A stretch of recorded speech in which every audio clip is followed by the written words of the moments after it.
fammi capire un momento. Il Doro Giat, il Chiarniel, l'ha titolato il disc Newf, Dharma? C'è salati in Thailandia a mangiare scorpioni e fa meditazione e le torna col titolo Newf. Stupid. Boh, vabbè, effettivamente pure adesso me ha, E forse un scorpione lo è mangiato,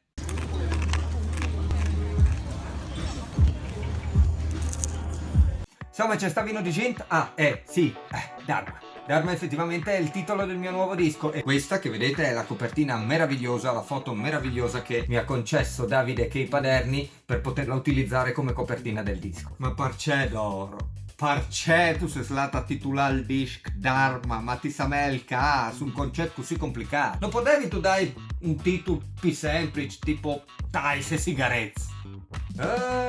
Sì, mio frate, hai capito, va bene, sì, tu hai ragione, ti risponderai come che diceva Menone, soffrimi tacca il questo.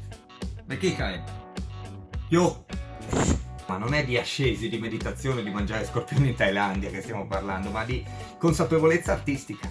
Buon bonde! E dice che avevi di dire, come tenissi pronti, us manchi il nome di ascoltarlo, che il disca chi, chiamai la sveglia, manchi veramente poco, la dica salta fuori, fruccai il button, e si io ring in court, mandi mularia.